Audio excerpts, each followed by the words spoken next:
Le Nouvel Esprit Public, Philippe Meyer, bonjour.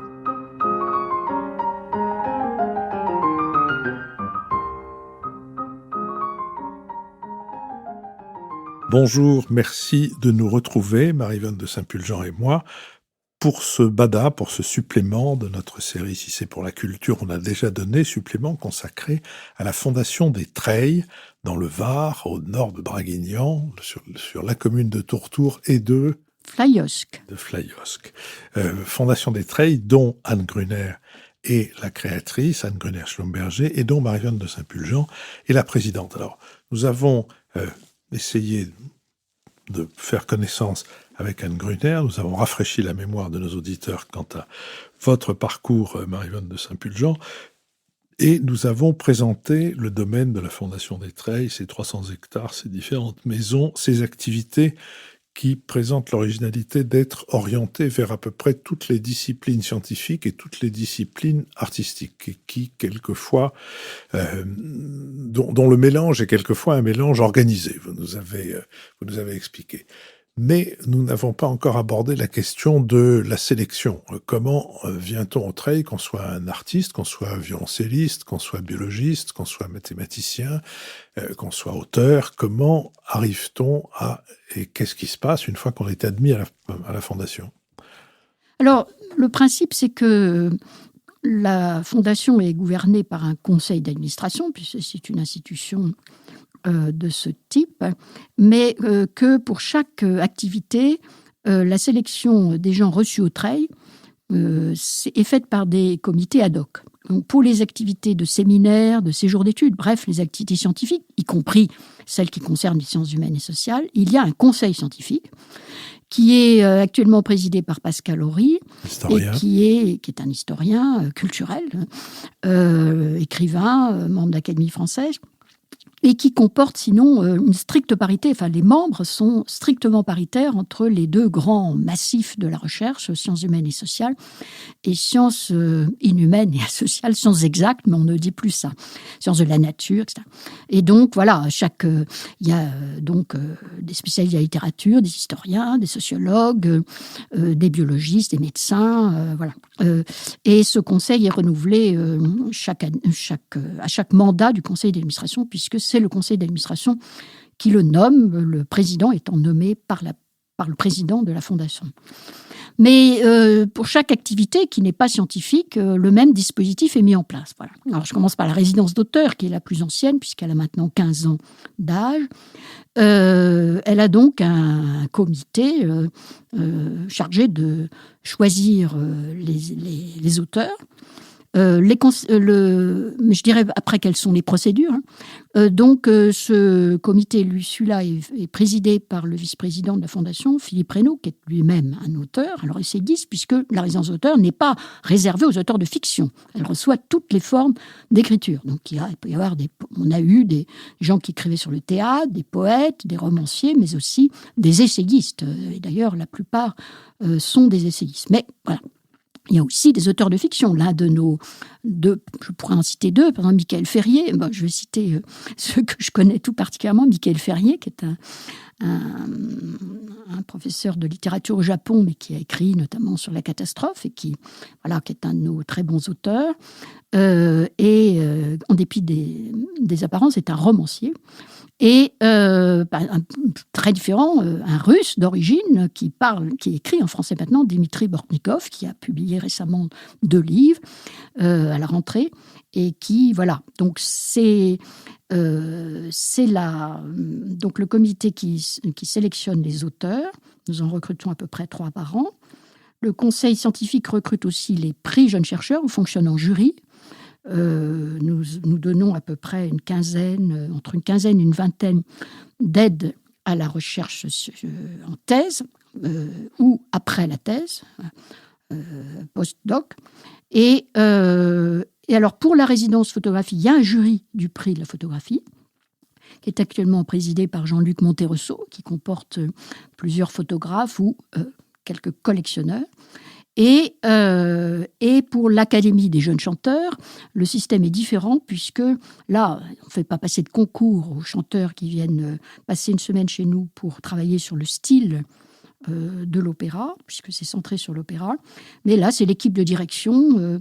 L'Académie étant dirigée par le musicologue et metteur en scène Yvon Alexandre, qui sélectionne les voix qui seront admises à travailler au Treil. Voilà. Donc là, il s'agit de jeunes professionnels.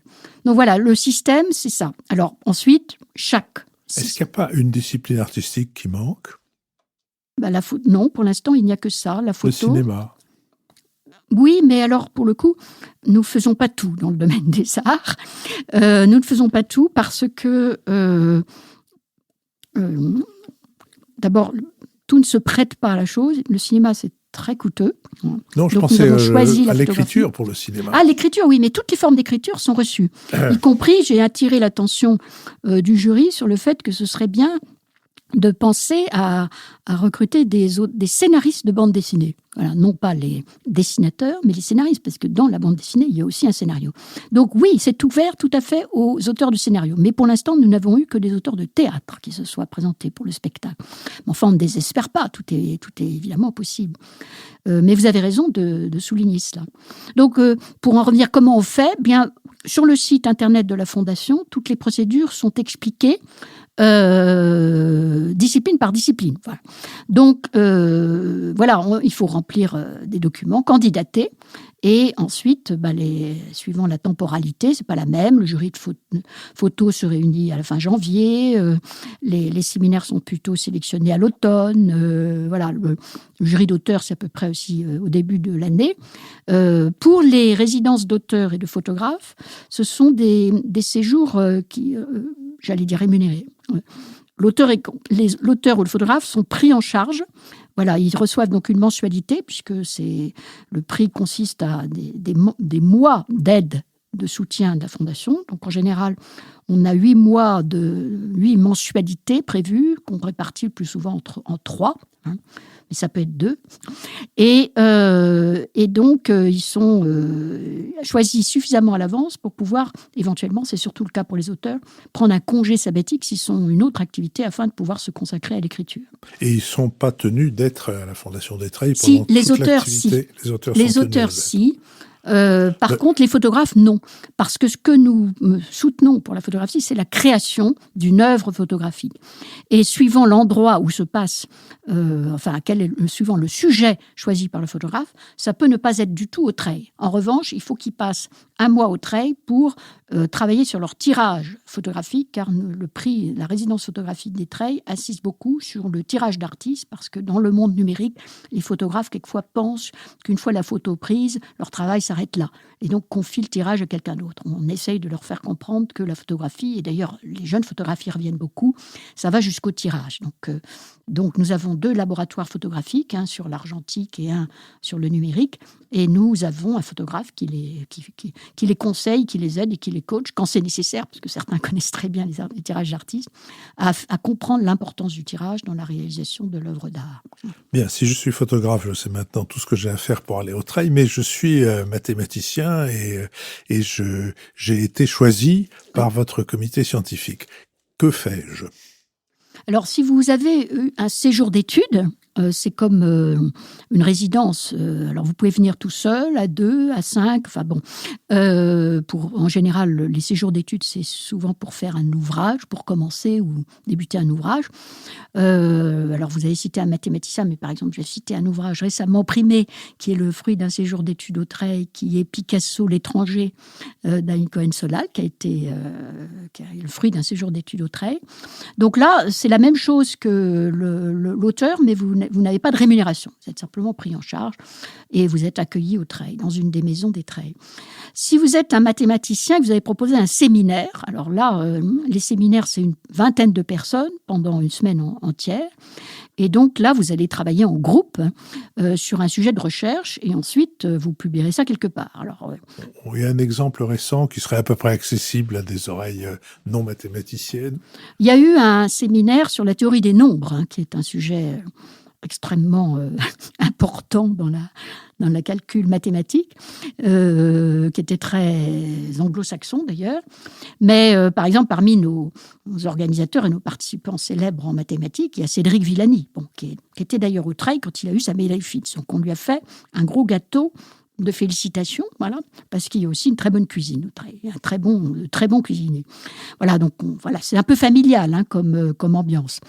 Mais honnêtement, moi, dans les mathématiques, je me perds un peu. Voilà. Mais il y a eu quelques avancées importantes de la science au trait, notamment en biologie, mais pas seulement, en anthropologie.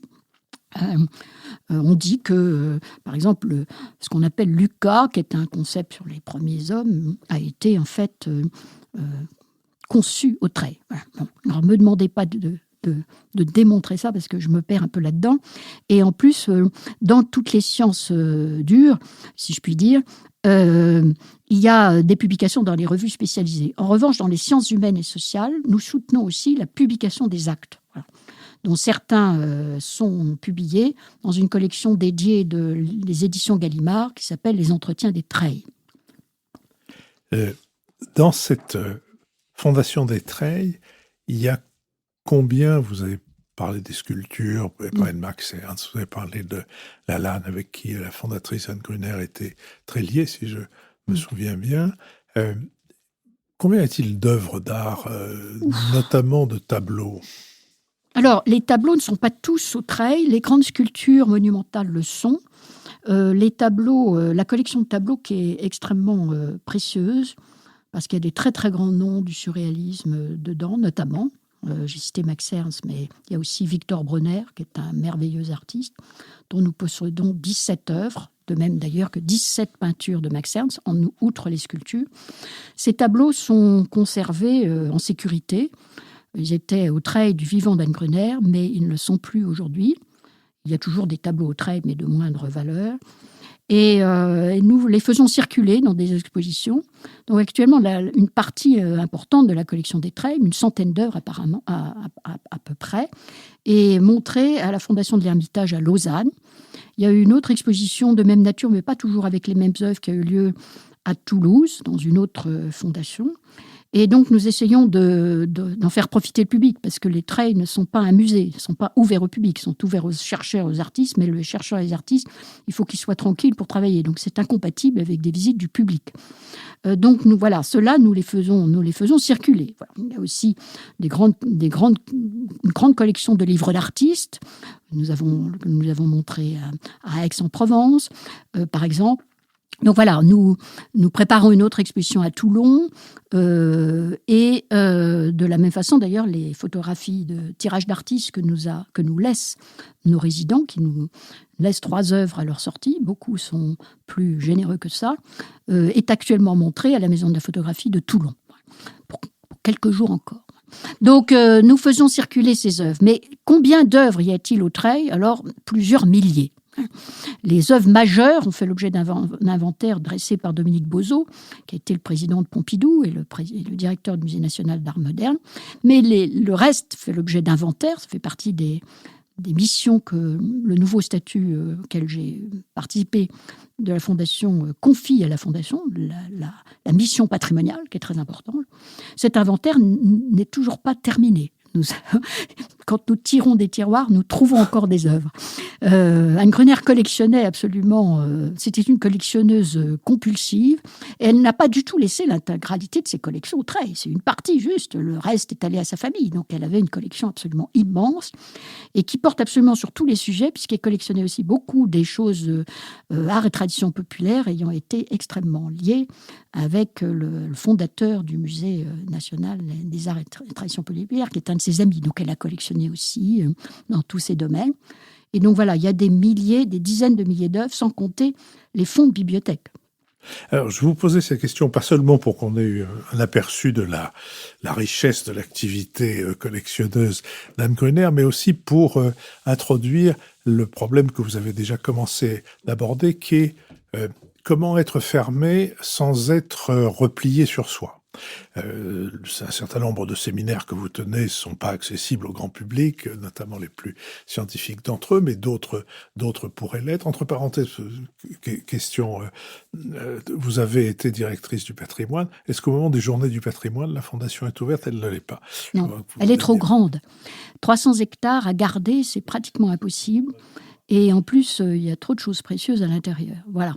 Mais là-dessus, d'ailleurs, il faudrait réfléchir à des visites virtuelles, maintenant que les dispositifs le permettent, en respectant les questions de sécurité, qui sont très compliquées au trait. Voilà. Donc, mais j'ai cette idée d'essayer de... Voilà, je pense aussi qu'on pourrait penser aussi à inciter plus d'artistes à représenter les traits. C'est en cours d'ailleurs. Il y a des choses qui se préparent, mais c'est vrai qu'on ne peut pas ouvrir au public. Le conseil d'administration est tout à fait ferme là-dessus. Voilà. Donc, comment faire participer le public, c'est vrai. C'est un des sujets. Alors bon, tout n'est pas public chez nous. La recherche scientifique, comme je l'ai expliqué, les mathématiques, les biologies, c'est destiné aux chercheurs. Donc nous avons différentes formes de public. Il y a le grand public et le public restreint, scientifique. Alors, nous faisons une académie de la voix, qui n'est pas ouverte non plus au public. Nous faisons quand même un concert final pour les chanteurs. Mais nous réalisons chaque année un film qui est visible sur YouTube et où d'ailleurs, en général, il y a beaucoup de vues du domaine, y compris des... Et là, c'est de la vidéo. Donc, voilà, nous venons de mettre en ligne la dernière Académie de la Voix, qui était la 4e, où le professeur invité était Annick Massis, qui portait sur le bel canto du 19e siècle. Et donc, il est visible. Vous allez sur YouTube, vous tapez Fondation des Traits, vous allez tomber sur le film, et qui montre nos jeunes chanteurs, dont une qui est candidate, qui a été nominée pour les victoires de la musique classique. Donc, nous espérons fermement qu'elle sera choisie, nommée, finalement, qu'elle obtiendra le prix. Et donc voilà, donc ça c'est une forme de communication. Bien sûr, nous avons les publications des actes de nos séminaires de sciences sociales. Et pour la photographie, nous exposons nos artistes. Et d'ailleurs, vous les exposez où ? Dans des galeries, dans des lieux dédiés. J'ai cité tous les tirages qui sont en ce moment montrés à la Maison de la photographie de Toulon et qui rencontrent un succès. On a fait cette exposition pour les 10 ans de la résidence. Il y a 28 photographes.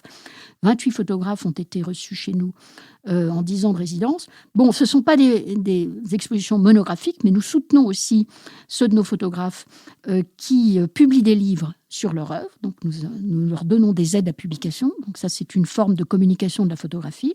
Les autres sont des expositions, mais ça, les galeries se débrouillent en principe. Et par ailleurs, j'ai demandé à un des auteurs que j'ai cité tout à l'heure, qui est Dimitri Bortnikov, de travailler sur les 10 ans de la résidence, puisque la résidence photo est dédiée à la Méditerranée. Et je lui ai demandé de regarder tous ces tirages et de faire un ouvrage sur le portrait de la Méditerranée qui ressort de ce travail. 10 ans de photographe, alors il y a de tout, puisqu'il y a toutes les rives de la Méditerranée, il y a des Marocains, des Palestiniens, il y a des Grecs, et même des gens des Balkans, mais qui sont intéressés à la Méditerranée, qui ont travaillé, il y a un Américain. Et donc, quelle Méditerranée ressort de ces 10 ans de création, car la Méditerranée, ça intéresse tout le monde. Voilà. 28 photographes, ça n'intéresse personne. Mais la Méditerranée, vue par l'œil de la photographie contemporaine, ça intéresse beaucoup. Voilà. Donc voilà, on essaye de combattre cette idée, enfin de compenser l'interdiction faite au public de rentrer par des formes d'éducation adaptées à chaque activité. Bon, les livres, c'est les lecteurs qui peuvent en prendre connaissance. Alors, je travaille sur une nouvelle résidence d'artistes, qui nous posera des problèmes différents, puisqu'elle portera sur la musique, la composition, en fait, puisque principalement les traits soutiennent la création, ne soutiennent pas la diffusion. Oui, soutenir la création scientifique, la création artistique. Oui, la création scientifique, on peut imaginer qu'elle a sa diffusion qui vient avec elle, si je puis dire. Si elle est reconnue, elle est évidemment diffusée. Elle est diffusée dans un milieu restreint qui est celui des scientifiques de haut niveau. Et puis en plus, ensuite, il y a la théorie du ruissellement, là, s'applique. Ça marche. La création musicale, il me semble que c'est une autre paire de manches. Tout à fait. Et donc, est-ce que vous pouvez, sans artifice, dire que vous soutenez la création musicale et pas la diffusion ? La création musicale a grand besoin de diffusion. Oui, Vous avez raison, mais là, pour le coup, c'est tout à fait hors de proportion avec nos moyens. Donc, nous faisons tellement de choses que quand même, nous ne pouvons pas résoudre à nous seuls le défaut de financement des thèses. Nous n'avons que 200 000 € par an pour soutenir les jeunes chercheurs. Enfin, c'est déjà ça. Bon. Donc voilà, nous n'allons pas résoudre le problème de la création contemporaine. En revanche, nous allons essayer de soutenir ceux des compositeurs de musique savante, que vous appelez sérieuse, classique, comme vous voulez, qui ont une esthétique tournée vers le public. Voilà, parce que aujourd'hui, c'est le cas. Voilà, il y a une période, là-dessus, je peux être assez violente, de glaciation. Vous avez écrit des choses... Glaciation musicale terrifiante que j'ai vécue quand j'étais jeune, qui m'a détournée d'ailleurs de la création musicale. Moi-même, je ne suis pas sûre que j'avais un talent quelconque, mais le fait est que j'ai renoncé, après avoir fait des études d'écriture, à travailler dans cette esthétique qui était imposée à tous les jeunes compositeurs. Donc, mais aujourd'hui, les choses ont complètement changé. Et donc, voilà, notre objectif est de sélectionner des musiciens. Alors, ce n'est pas encore mis en place parce que nous avons encore à trouver l'équilibre économique. Enfin, j'ai très bon espoir. Grâce à l'aide des autres fondations d'Anne Gruner, dont une fondation pour la musique à Bâle et la fondation Schumberger pour l'étude et la recherche qui est située à Vaduz, et qui nous aide à financer nos activités. Donc j'ai bon espoir de la créer et délibérément, nous ouvrirons ça aux compositeurs qui partagent ces esthétiques, qui ne tournent pas le dos délibérément au public et qui du coup n'ont pas de succès. Voilà. Mais il faut que les œuvres musicales doivent être représentées. Donc l'idée, c'est d'ouvrir ça aux compositeurs qui ont une commande. Quand vous avez une commande, l'œuvre sera donnée. Mais on sait très bien... Vous voulez dire, c'est vous, la Fondation Lettré, qui allez... Non. La commande est faite par un organisme de diffusion. Voilà. D'accord. Donc, l'organisme de diffusion, il y en a plusieurs en France. Il y a des orchestres, il y a ça peut la être radio, un quatuor, il y a la radio, il y a l'opéra, il y a tout ce qu'on veut. Et donc, il y a aussi des commandes étrangères. Et donc, puisque nous n'avons jamais nous ne sommes jamais réservés à des Français. La seule obligation relative aux Français, c'est que les auteurs, chez nous, doivent écrire en français. Ça ne veut pas dire qu'ils soient français, mais ils doivent écrire en français. N'encourageons pas la langue anglaise. Ni les autres, d'ailleurs. Mais par contre, donc ceux qui ont une commande, mais on sait que les commandes musicales ne sont pas suffisamment rémunérées. Voilà. Donc nous offrirons aux compositeurs à la fois un séjour au Treil, donc une période de tranquillité. Alors c'est pas suffisant pour écrire complètement une œuvre, mais c'est souvent très utile, soit pour la terminer, soit pour la relancer, soit pour y réfléchir, la concevoir. Et puis un complément de rémunération bien utile pour les compositeurs. Donc voilà, comment on va arriver à ça ? On a prévu un jury où siègent des représentants de ces nouvelles esthétiques qui ne sont pas tous des gens jeunes, mais qui sont tous des gens qui partagent cette esthétique plus ouverte. Vous pouvez nous donner un nom pour que nos auditeurs se rendent compte s'ils ont dans l'oreille les œuvres de tel ou tel ? Il y a Philippe Hersan qui a récemment donné un opéra à l'Opéra Comique. Il y a, qui est le plus âgé, mais il y a aussi Thierry Esquèche, qui est un professeur de composition, mais qui est un organiste, un auteur d'art sacré. Et puis, quelqu'un qui est très, très connu et très, très joué, qui est Régis Campo, qui a plusieurs centaines d'œuvres déjà à son catalogue, qui est joué dans le monde entier. Et qui est le plus jeune des trois, je crois. Bon, il y a aussi d'autres membres du jury. Ils sont pas, moi-même, j'en ferai partie, puisqu'il faut toujours un représentant du conseil d'administration dans les comités représentants. Le conseil ne dirige pas les comités de sélection, mais il y siège. Voilà. Et donc, ce sera moi en l'occurrence. Mais il y a le jury composé de... J'ai mis aussi un chercheur des traits très connu du grand public, qui est Jean-Pierre Luminet, qui est à la fois un très, très sérieux scientifique, mais aussi un écrivain très connu, puisqu'il fait des ouvrages de vulgarisation, et qui se trouve être, il vient d'ailleurs publier un livre là-dessus, et qui se trouve être, depuis l'enfance, un compositeur. Alors, de valse et de polka. Alors, c'est pas du tout le style que nous recherchons. Mais il a aussi travaillé pour des compositeurs contemporains. Il a travaillé avec Régis Campo. Voilà, donc je me suis dit que quelqu'un qui lit la musique et qui l'écoute et qui l'aime et qui n'est pas lui-même un compositeur pouvait jouer un rôle utile dans le jury. Et nous avons ajouté le directeur de l'Académie de la Voix, Yvan Alexandre, qui n'est pas compositeur, mais qui connaît très bien la musique, est musicologue, pianiste et qui a écrit pour l'opéra, mais du côté des livrets. Je suis sûr, Marie-Vonne de Saint-Pulgent, que d'incorporer dans un comité chargé de décider quels sont les créateurs de musique contemporaine que soutiendra la Fondation d'Étreilles, d'incorporer dans un tel comité un compositeur de valses et de polka a dû vous réjouir à la pensée de ce que cette annonce aurait fait au regretté Pierre Boulez. Marie-Vonne de Saint-Pulgent, je vous remercie. Le site de la Fondation d'Étreilles dira à nos auditeurs tout ce que nous n'avons pas encore abordé et je leur donne rendez-vous pour un prochain Bada mis en ligne, comme toutes les semaines, un mercredi.